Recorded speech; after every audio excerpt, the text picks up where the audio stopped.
Hello, everybody. My name is Alesh Eisner, and welcome to the Canadian Money Talk, the channel about Canadian investing and personal finance.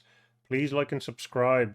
I record 2 videos per week, so make sure you ring the notification bell to get notified each time one comes out. Part of my monthly routine to get another source of cash flow is to use options, specifically selling put options for cash premiums. I sell them the first week of every month to expire 6 weeks later, the third Friday of the following month. I had the opportunity to present my process, including the live selling of the puts to a group, and I recorded it. The recording is split into two parts. I hope you will find this look over my shoulder informative. Please note that options are risky and should only be used by informed people. Also note that I have the resources available to take possession of the stocks should they be assigned to me, hence the large dollar amounts involved. If you do not have the cash available, you can either buy back the options, which I will explain in the video, sell the stock as soon as it is assigned to you, or use smaller dollar amounts, or just sell fewer options. This is part 2, preceded by the general introduction. To see part 1 first, please click in the upper right corner. When you're doing the puts, basically what happens when it expires worthless? So I'm selling them. Right, So my goal is actually to have it expire worthless. right. Does that mean you actually buy the shares then? Well, if it's in the money, meaning not expiring worthless, Yeah, what I will do is I'll take possession of the shares because the shares were up here.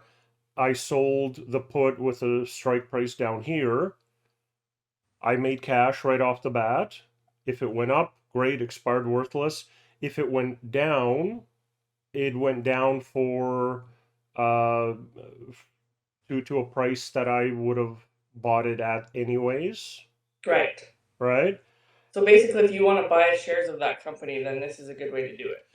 It is. So for example, a couple of months ago, Bank of Nova Scotia got a new CEO, which the market didn't seem to like.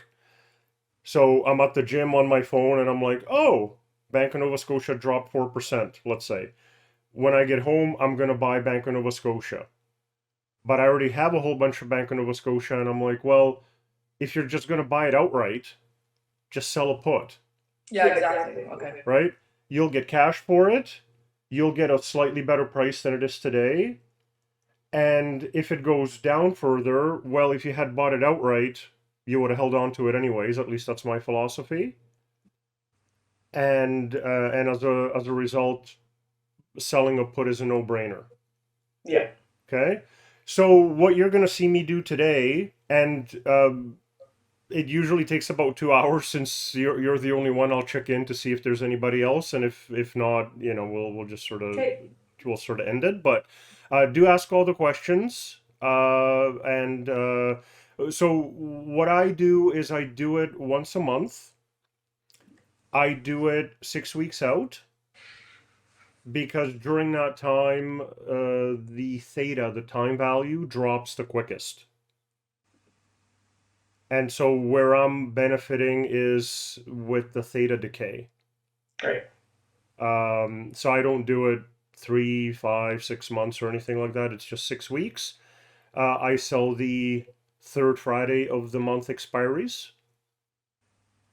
And so going back to me taking possession of the shares, I sort of missed a little bit of that maybe in the previous meeting. Uh, I'm able to come up with the money, right? That is the difficulty, is because if you happen to get caught in a bit of a downward trend, you could get a whole bunch of stock. Now you're saying, well, hey, I got a cheap grade, but having to come up, and I'll show you, $50,000, $60,000 isn't the easiest thing. So what most people would do, and especially if you're planning on going into options trading, they want no part of the shares. They will buy the puts back. So let me share my screen and I'll kind of show you, maybe Okay. repeat, and feel free to ask questions. Okay, so stop sharing and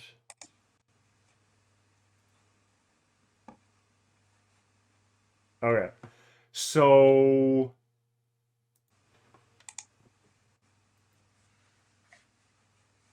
okay. And so here's my portfolio on Interactive Brokers. And up here we have the puts that I had sold, right? They show up as a negative because I sold an obligation for myself. I got cash and now I have an obligation. Um, and down here is the actual share positions. So what you can see here is, so for example, Algonquin. The share price, sorry, the strike price is 10. The share price is $9.32. So it's in the money. Um, Now I sold it for $214. I could buy it back today and get out of the obligation and never get the shares if I paid out $413. Now, it, because of the time decay, because I sold these a month ago, because of the time decay, this is actually better than it would have been otherwise. Because if the shares had moved this much, but a month ago, then this market value would have been a bigger negative and I would have had to shell out more. But because time has gone away, uh, I would still be negative. I would still be negative on the trade for $215, but I could get out of it if I could not come up with the 5 grand, right? Five contracts, which means 500 shares. 500 times 10 is I'm going to have to come up with 5 grand in on January the 20th. So you don't actually have to take possession of the shares, just so that's clear. The other thing that so this is a very simple version that I'm doing.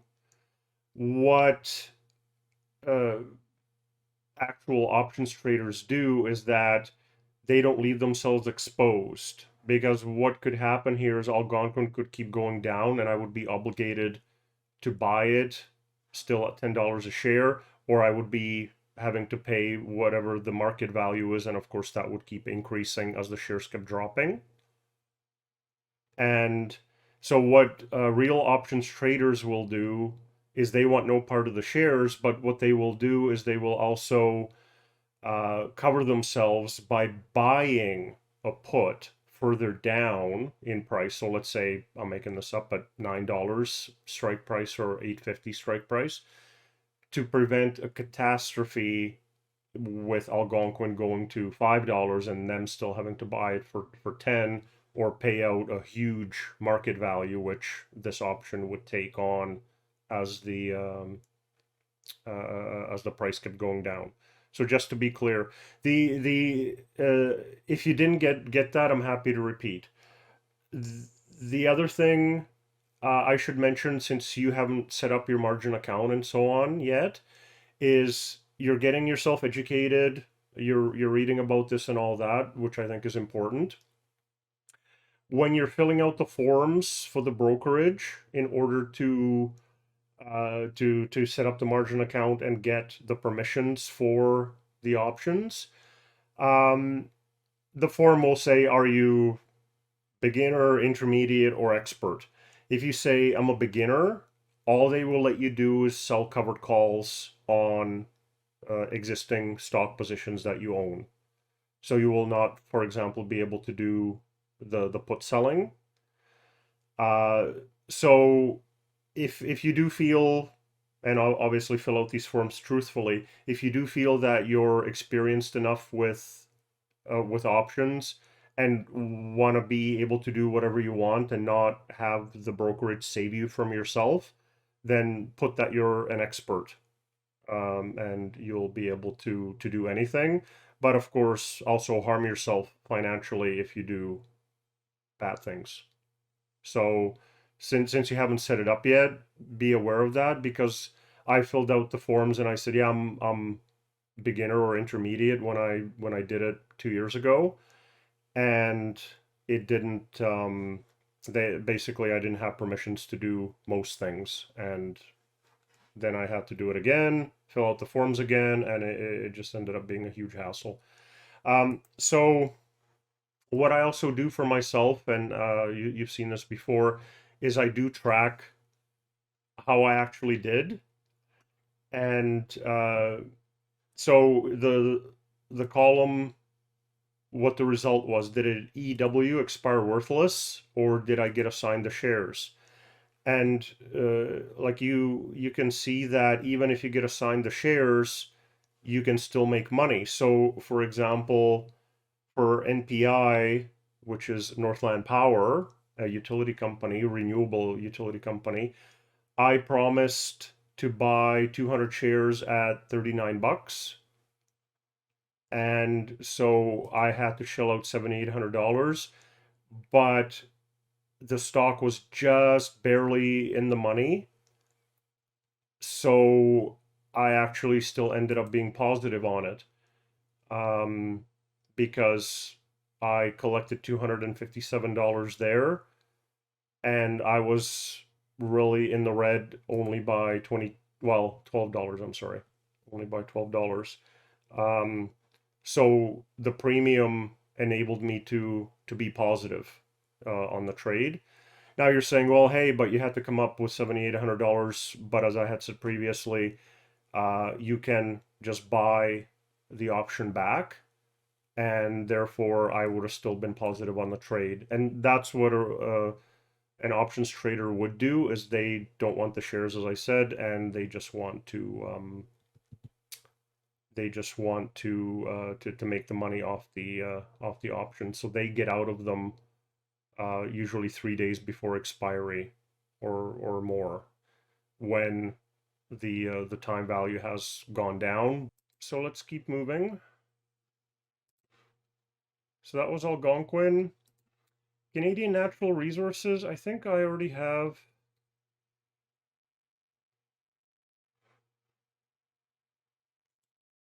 My Excel is acting oddly.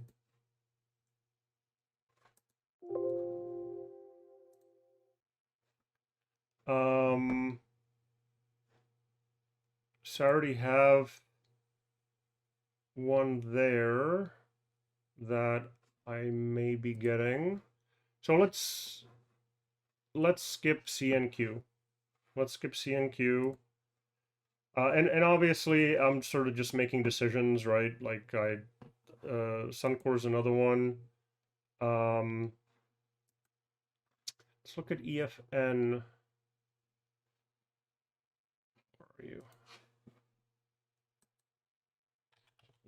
EFN. I'm now on the options play. So Element Fleet Management, a logistics company. Um, so this they sort of sense a downward trend. So options play isn't one that I like. It I don't base all of my decisions on one. I sort of go through all of these different tools, and they all sort of contribute towards my decision. So just because I'm getting a short-term red doesn't mean that it's it's inherently bad. Um, I do like them. They don't pay a huge dividend, but they do pay one. Um, let's see if the macro will run a little bit better here.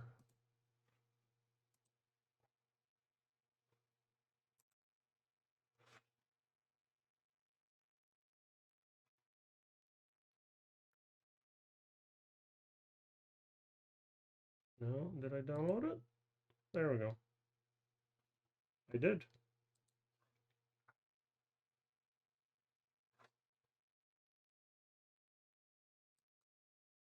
Thank you. Oh, and I didn't change it to max, so it's not that useful.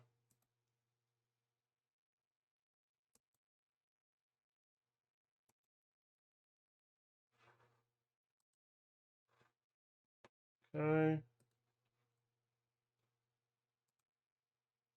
All right.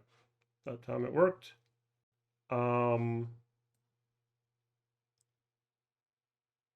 Oh, I'm not sure if it worked.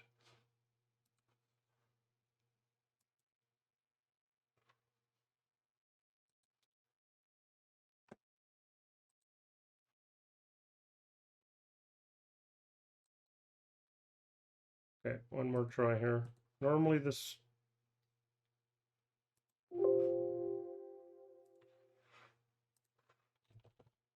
Create. Run.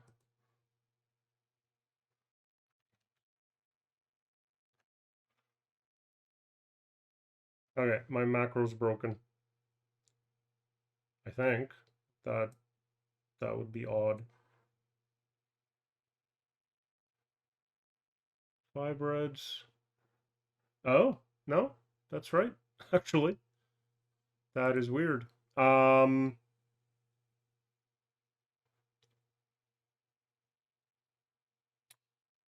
Okay, well, I mean, it's slightly positive, but nothing to write home about.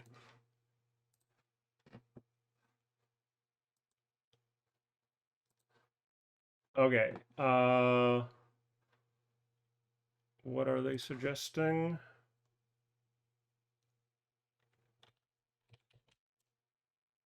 They're suggesting 18. Oh, log back in, please.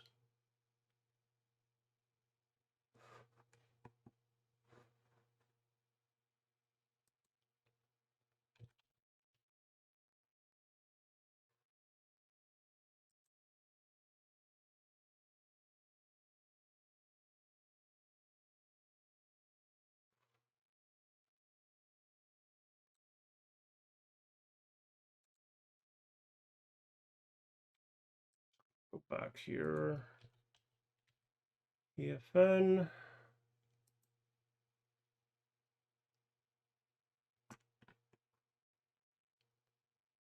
So their yield is 2% and change, so I'm not terribly excited about that.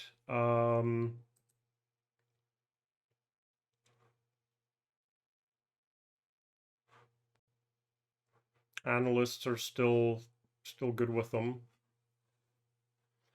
I sort of look at this both from the perspective of what is it going to do in the next 6 weeks, and if I do end up getting it just in some market fluctuation, what is it going to do for the next 5 years, right? So I'm sort of doing double research very quickly.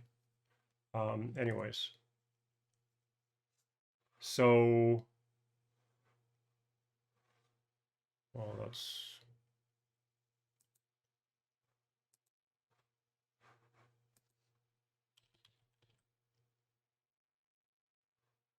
I'm not sure why it's crapping out here.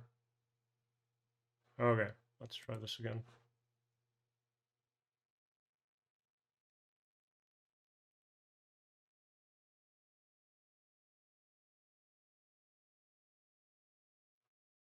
Um,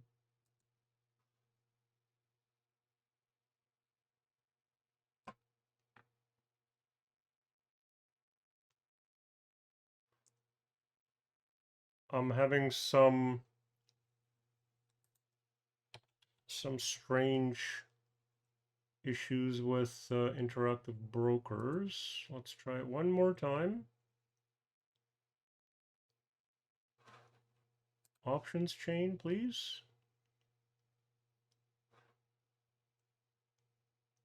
I'm getting updates, so I don't know why it's... Okay, well, we'll move on. I'm not sure whether it's interactive brokers or anything else. Let's try another stock.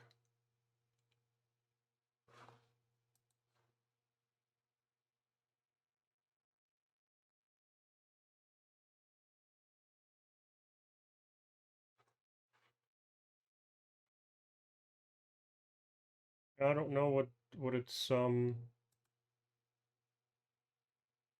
its issue is.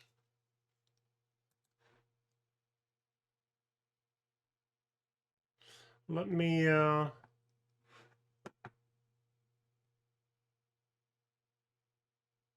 let me log out and log back in maybe.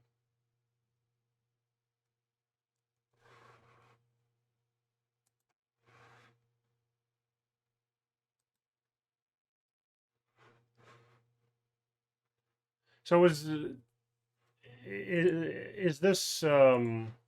this useful? Like, is it or anything else you'd like me to go over? It's just going to be repetitive from here.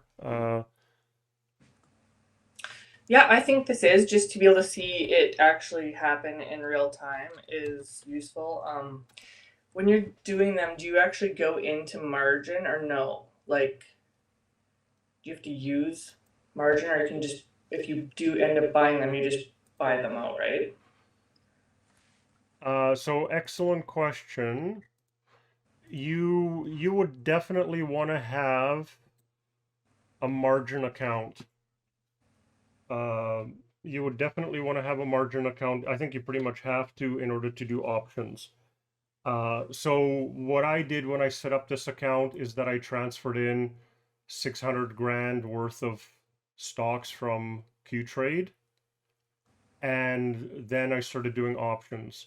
So uh, you do want to have a margin account because with these puts, if I am right and they go up, the stock goes up and the puts just expire worthless, I'm making money off of nothing, Right. right? So technically my return is an infinite percentage because I made it off of zero.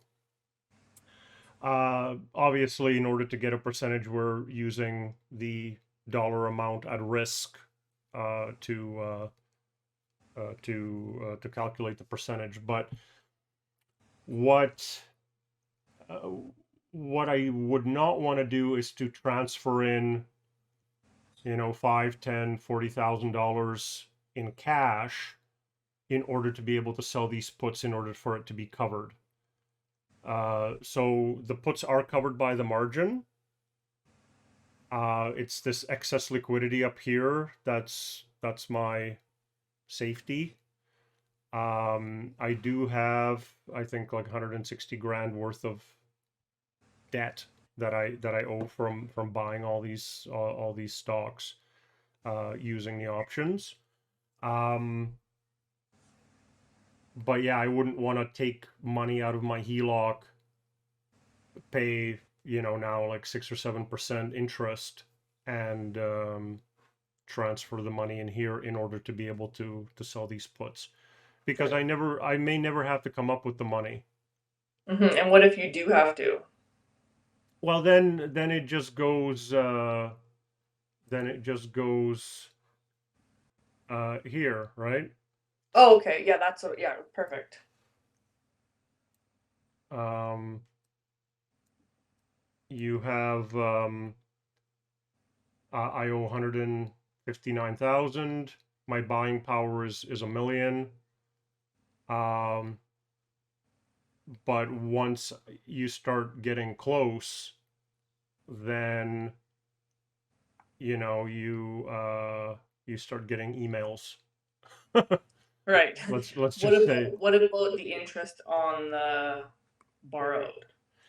Yeah, so for interactive brokers, it is actually lower than my home equity line of credit.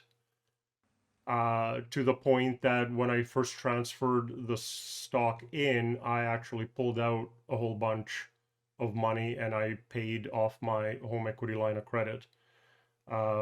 I it obviously changes along with Bank of Canada. Right. We'd have to Google. I think it's probably around 4%, give or Okay. take. It's definitely come up. It's not as bad as what banks charge you. Okay. Um, Now Q Trade's interest rate is significantly higher as well. So each brokerage is different, and each brokerage has a different way of making money. If so, did I answer your question? Yes, yeah, for sure. Okay. Thank So you. definitely have a margin account. It is super easy to sort of buy a stock, and it's like, oh, I don't have to transfer any money in. It's sort of like buying stuff with a credit card. You don't really feel the pain. Yeah. Uh, but you do have to keep an eye out on the excess liquidity, and if it drops, then you either have to sell something or you have to transfer in more money. Or they will start selling stuff for you. So that's called a margin call, and it's never a pleasant thing, Yeah. right? Because when something's gone down is the last time that you would actually want to sell it, or the least time that you Right. would want to sell it.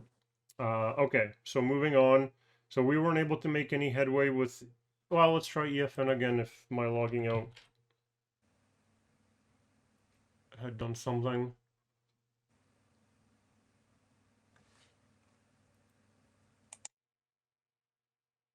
Yeah, okay. I'm using the web version of Interactive Brokers. They also have a PC application which has more functionality, but I just hadn't installed it yet. So EFN are suggesting 18. So they're at 1837. So it's in order to maximize the return, you're always just just under the price, just out of the money. Uh, if you want to be safer, instead of at 18, you would be doing stuff at 15, but then nobody's going to pay you a heck of a lot, right? So that's why I'm only doing it for stocks that I would buy normally, or I wouldn't mind getting more of. So that's sort of the strategy, if that makes sense. So we're at 18. Let's do 3, 4. Let's do 61. Yeah, sometimes they don't like it. If you Some of them you have to do in multiples of 5 cents. Some of them you can do individual cents. Like I'm never quite sure. Let's go in at 65. We won't get it, but then the stock might move some. So it's a sell and 4, we said. 4. So that'll put me on the hook for $7,200. And the return is, if I do get the 65 divided by 18 times 365 divided by 43, so that's a 30% return. The market's been volatile, by the way, and so a lot of these are higher than the return percentages are higher because the volatility has been higher, right? Volatility was one of the 3 things that drives um, drives the price of the options. So I'm going to submit the sell. It's probably just going to sit there for a little bit. Okay, moving on. Uh, the the problem with this strategy, or not a problem, but just something to be aware of, is that it's the usual suspects, like going from top to bottom.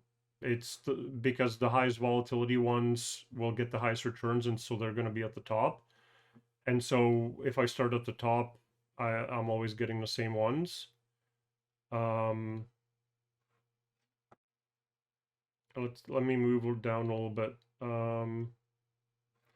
Yeah, see, okay, so BMO, right? A little bit more of a blue chip.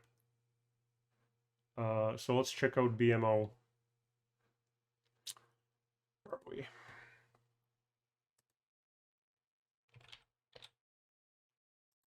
Do I have BMO in here?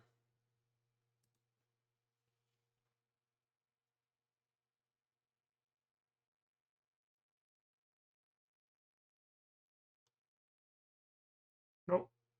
Okay. Um, so BMO maybe on an upward trend.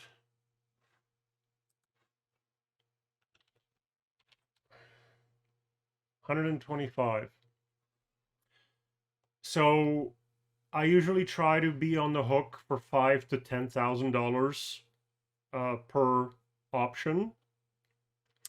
Obviously, with this share price, that's not going to be possible because the least you can do is one contract, which is 100 shares. So that's going to be 12 and a half grand. But let's see anyways. Um,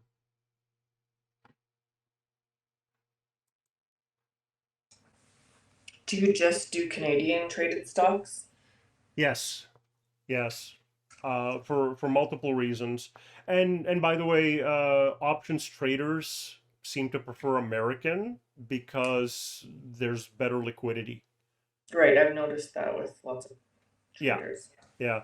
BMO is going to be better than some of the other stocks that I've done because they're a lot smaller. BMO's bigger, and so it's likely that they'll actually be real people that I'm selling to, not just those More market, volume. uh, yeah, than just the market makers. But uh, it's still not very liquid. I like Canadian stocks anyways because my trading accounts are mostly in non-registered accounts, and I look for dividend payers, and Canadian dividends are um, taxed a lot nicer than foreign dividends, for example. So if I get the stock, I'm just going to hold it to keep getting the dividends. Make sense? Yep, yes, it does for sure. Yeah. So I'm quite tax aware. So we said 125 again. That is just right under the current price. So it's basically what I'm saying is I would be willing to buy Bank of Montreal today at 125, and I get an extra bonus with the cash that I'm getting up front. And if it goes down, then I don't mind. I'm still going to buy it for 125 because I would have bought it for 125 today, and I will. Uh, uh, I'll get the extra bonus, and I would have kept it if it went down. So let's do modify. So they defaulted to March. Uh, we'll flip it back to February, and instead of the much safer 115, we're going to go 125. And so the spread is okay on this one. So it is liquid. 25% annualized return, which is great, but basically 50-50 that it's going to expire worthless. So it's likely I'm going to get the stock. So let's do that. BMO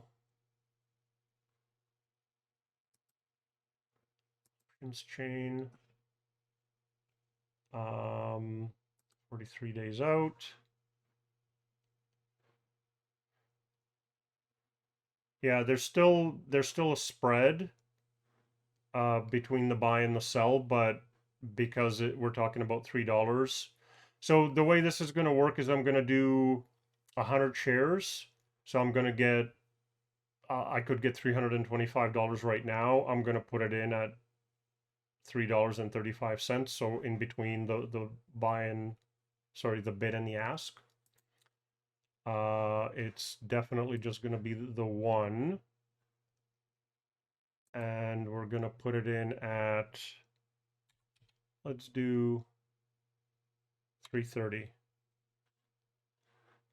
One, it's a sell order, right date, right strike price. I might get it right away.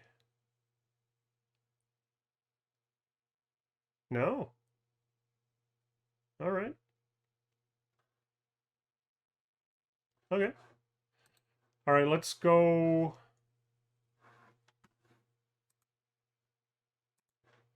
Make some adjustments here because obviously I'm being too optimistic. So Algonquin at 9, I put it in at 42.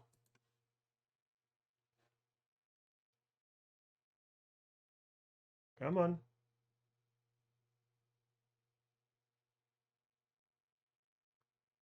I'm waiting for these up here to refresh.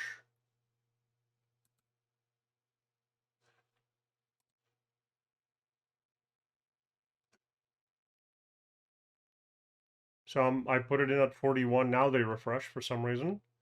But it's still on the upper end. So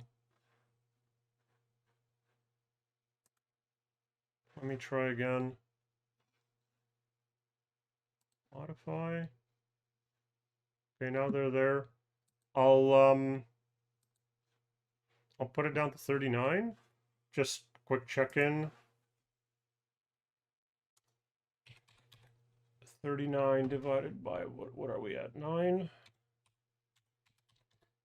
divided by 43. So that's still in the 30% return. Let's see.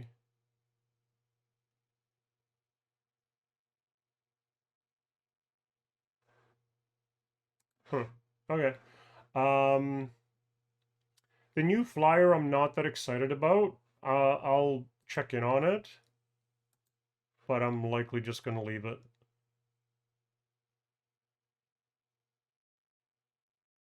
And again, it's not refreshing for me for some reason.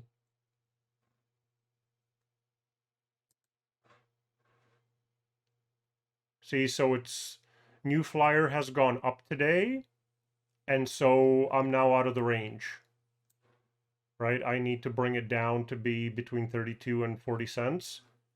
And new flyer is having a good day, so it's gone up, and therefore I'm not able to sell that option. So that's fine. I'm okay with that. EFN, I'm at 61, so that still seems reasonable. So I'm going to leave that. And BMO, disappointed. I'm in at 330, which is in the range. The previous transaction was at $2.95, but I mean, I don't know when that was or what the share price of BMO was doing at that time. So I'm going to leave that one as well. Okay, let's keep moving here. So that was BMO. I like MTL. That's Mullen Transportation. They're again a logistics company. So let's see what they pay. A very nice dividend, and I just sort of have a very positive feeling about them. So see the implied volatility for them now is now at 28%. The annualized return is coming down compared to what we saw further up. So they're saying 14. And by the way, while I'm doing something else, you know, the share price could have moved, and then suddenly I'm going to look and it's like, oh, that one sold. So, you know, it doesn't have to be watched constantly. Like, that's why I'm doing something else. I just sort of leave it. So Mullen, from a technical point of view, looks generally optimistic. I'm going to say no. Mullen, they said 14. They're suggesting 13.5. Okay.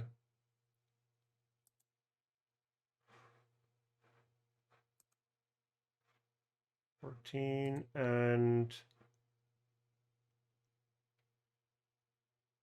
oh, interesting.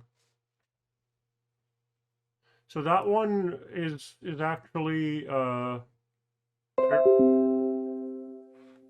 fairly high fairly high chance of expiring worthless, but then a much lower. Is it 14?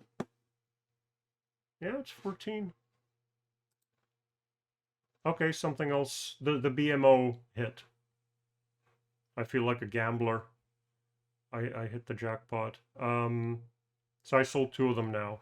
So far today I made $580. So because there were fewer contracts, the commission here was just $1.50, which is awesome. Okay, so let's do Mullen.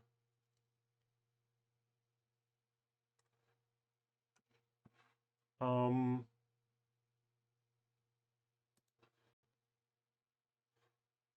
I'm gonna get the historical here again.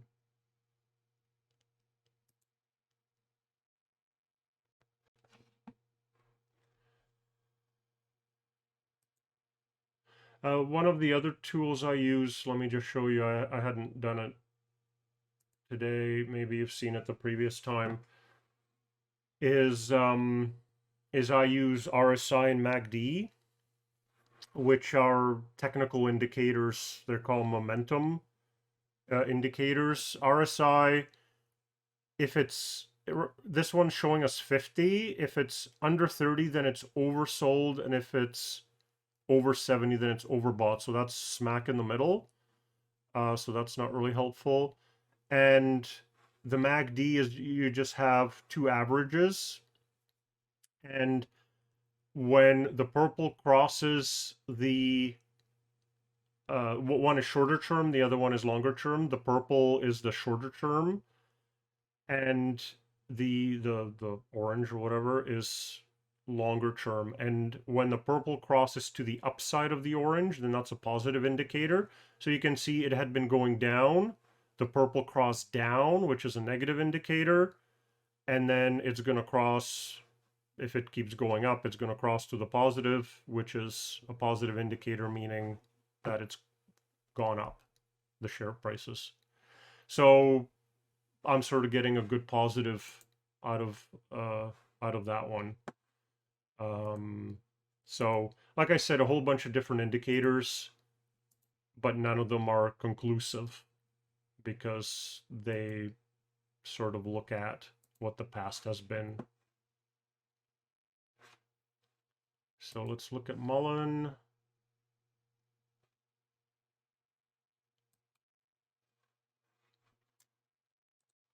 Okay, macros.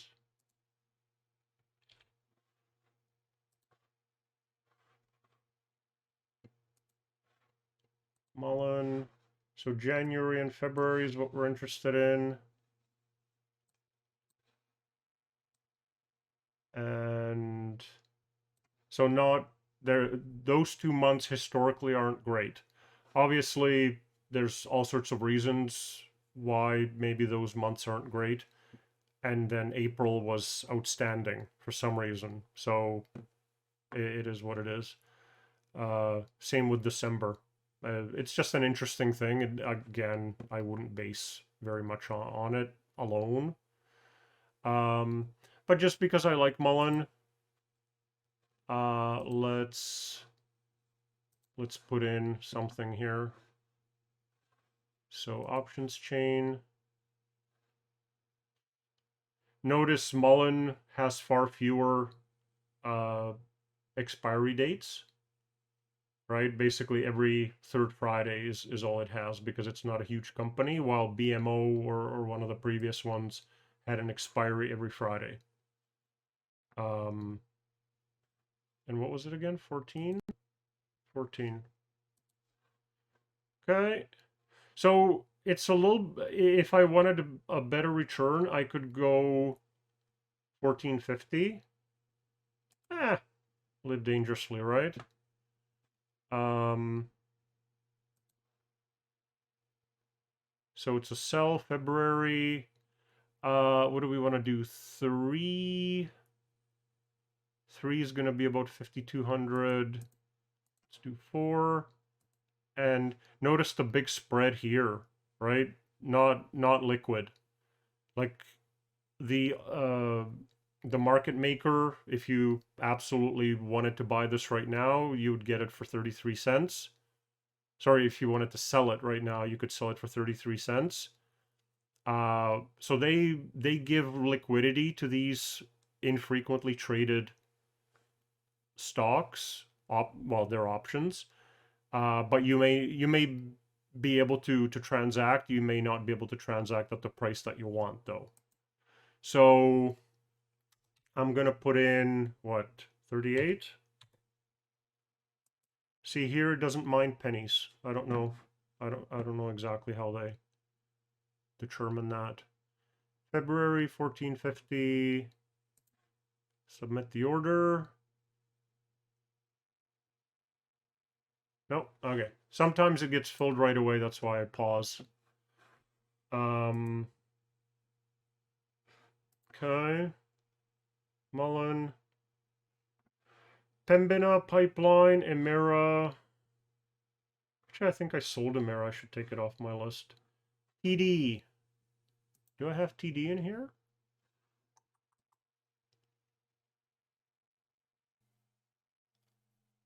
This concludes part 2 of the Put Selling Live video. I hope you found the session useful. If you have any requests on what you would like me to cover in future videos, please put that into the comment section. Please like, subscribe, ring the notification bell, and may you have a profitable day.